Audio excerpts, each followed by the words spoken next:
Mi nombre es Giacomo Rossi, soy chofer. Llevo 42 años conduciendo para familias particulares y ejecutivos en el área metropolitana de Milán.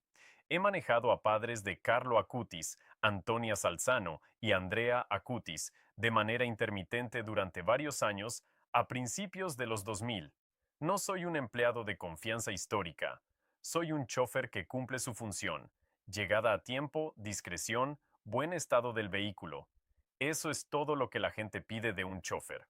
El 9 de octubre de 2006, a las 7:35 de la mañana, conduje a Antonia Salzano y a Carlo Acutis desde su domicilio en la calle Fini hasta el Hospital San Gerardo de Monza. El viaje duraba aproximadamente 30 minutos según el tráfico. Ese día tardamos 42 minutos porque había un accidente en la autopista y tuvimos que desviar. Carlo iba sentado en el asiento trasero junto a su madre. Yo estaba separado de ellos por la mampara de cristal que es estándar en los coches de ejecutivos. Podía escucharlos si hablaban en voz alta.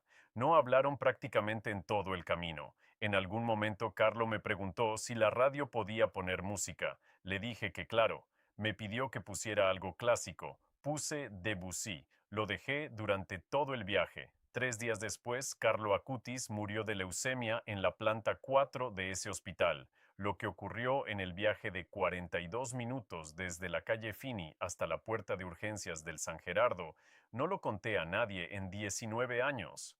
No porque me lo pidieran, porque no sabía cómo contar algo que no tenía un lugar donde encajar en las categorías ordinarias que uso para describir eventos.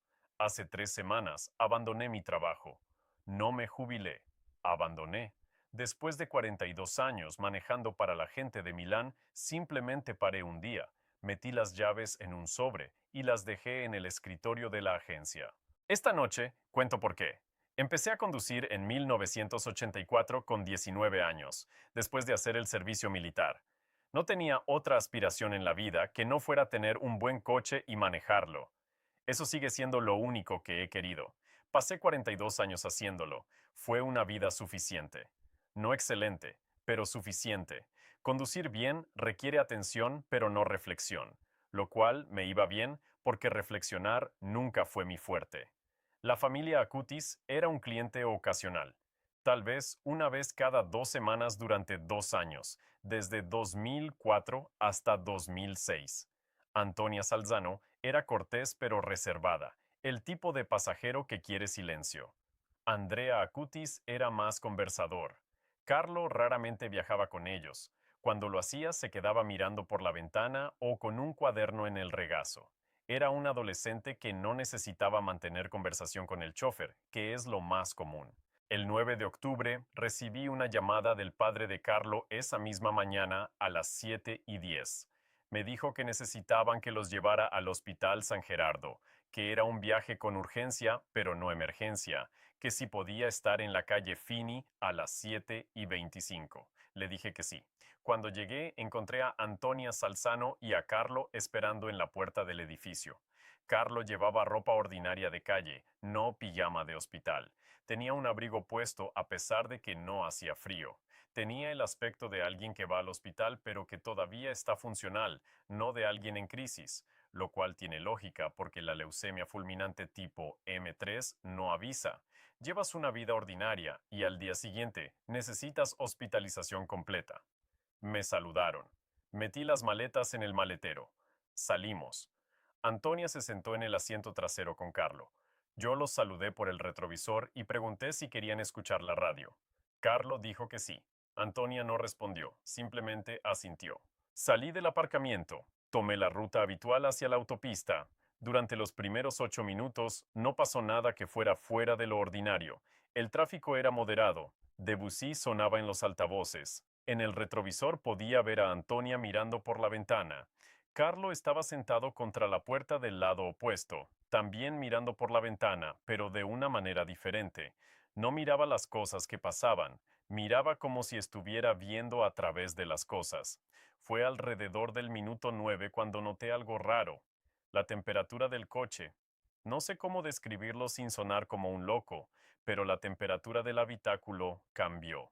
No de manera gradual, de manera instantánea, como si alguien hubiera abierto una puerta a otro lugar. No era frío exactamente, aunque era más frío que lo que había antes. Era más parecido a cambiar de aires. Como cuando entras a una iglesia y los olores y la densidad del aire son completamente diferentes a lo de afuera, aunque la temperatura física sea la misma. Lo noté porque fue lo suficientemente marcado como para hacer que levantara la cabeza del camino durante un segundo. Miré al retrovisor. Debajo del asiento trasero donde Carlo estaba sentado había una luz. No una luz que viniera de afuera, del sol o de un reflejo. Una luz que salía de debajo del asiento. Una luz sin fuente visible, con un color que no sabría nombrar. Amarillo, pero no amarillo. Naranja, pero no naranja. Algo en el espectro que mi ojo percibía, pero que mi vocabulario no tenía dónde poner. Lo que pasó después pasó en aproximadamente 4 segundos, así que fue rápido, pero pasó con una claridad que no tenía la realidad ordinaria. Era como si el tiempo alrededor de eso estuviera enrarecido de una manera que permitía verlo todo. La luz se expandió. No explotó. Se expandió, como respiración. Cubrió el espacio bajo los pies de Carlo. Luego subió por sus piernas. Luego lo rodeó completamente por un momento. Durante ese momento la luz fue tan intensa que tuve que cerrar los ojos aunque estaba en el camino conduciendo, porque no podía ver nada más que la luz. Luego se retiró, no desapareció, se retiró, como si algo hubiera entrado en Carlo y la luz que había sido visible mientras pasaba ahora se había hundido dentro y era visible solo como un cambio en él, no como un fenómeno externo. Abrí los ojos, seguía conduciendo. La autopista seguía siendo la autopista. Debussy seguía sonando. En el retrovisor vi a Antonia con la mano en el pecho. Estaba llorando en silencio, no de manera dramática, de manera que parecía que algo que llevaba días contenido se había liberado en 2 segundos. Carlos seguía mirando por la ventana como si nada hubiera pasado. No dije nada, no podía decir nada, no tenía palabras para lo que había visto, simplemente seguí conduciendo. El resto del viaje pasó en silencio. Llegamos al Hospital San Gerardo a las 8:17. Ayudé a sacar las maletas. Antonia y Carlo entraron en urgencias. Yo volví a la agencia a esperar la llamada del padre de Carlo para el viaje de vuelta, que no llegó porque Carlo nunca volvió a salir del hospital.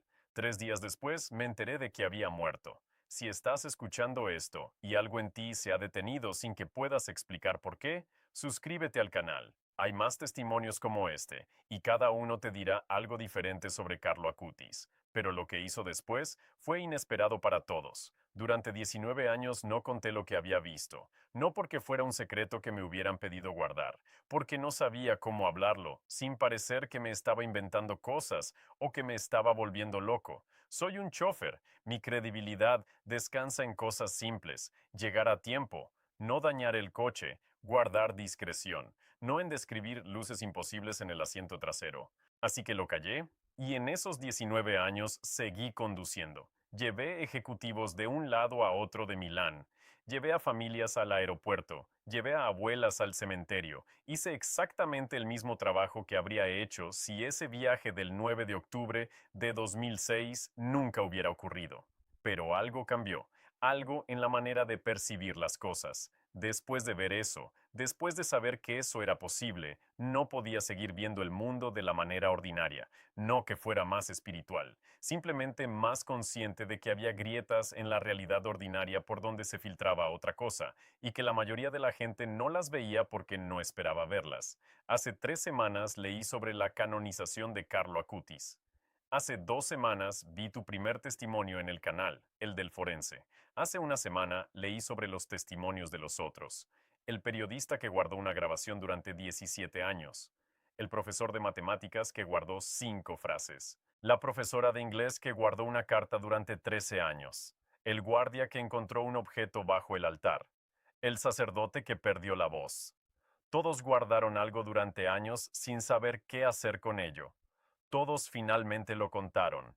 Y yo realicé que después de 19 años guardando lo que había visto en ese coche, lo que debería hacer era lo mismo. Pero cuando decidí contarlo me vino la pregunta, ¿para qué?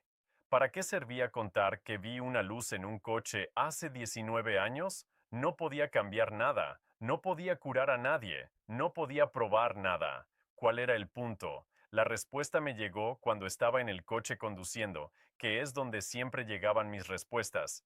Y era que el punto no era lo que la gente hiciera con la información, el punto era que la información existiera, que alguien hubiera estado ahí, que alguien hubiera visto, que alguien hubiera callado durante 19 años y finalmente decidiera hablar. Eso era el punto. Así que abandoné mi trabajo. No porque no pudiera seguir siendo chofer, porque después de 19 años callando, lo que Carlo me había mostrado sin palabras en ese viaje era que había cosas más importantes que llegar a tiempo, que había cosas que requerían que uno se detuviera y dijera, esto ocurrió. Yo lo vi. Aquí está. No sé qué había en esa luz. No sé si era su alma o su espíritu, o una gracia o una presencia, o la simple explosión bioquímica de un adolescente muriendo de una enfermedad. No tengo las palabras ni el marco para interpretarlo. Lo que sé es que en 42 años de conducir jamás había visto algo así y que nunca lo volveré a ver de la misma manera. Sé también que Antonia Salzano supo lo que era, que lo reconoció, que para ella ese viaje no era el viaje ordinario a un hospital, sino algo que estaba esperando o que al menos comprendía en una dimensión que yo no comprendo. Y sé que Carlos supo que yo lo había visto, porque cuando Antonia le preguntó después, en el hospital, si sabía que el chofer había visto algo, Carlos le dijo que sí, que le había dejado ver algo antes de irse, que era importante que alguien además de su madre lo viera, que el chofer lo contaría cuando llegara el momento, que no sabría cuándo era el momento, pero que lo reconocería cuando llegara. 19 años después, cuando Carlo fue canonizado, el momento llegó. Si este testimonio te ha marcado tanto como marcó mi vida, te pido que te suscribas y compartas este video con alguien que necesite escucharlo. Las huellas del cielo están en todas partes. Solo hay que saber mirar.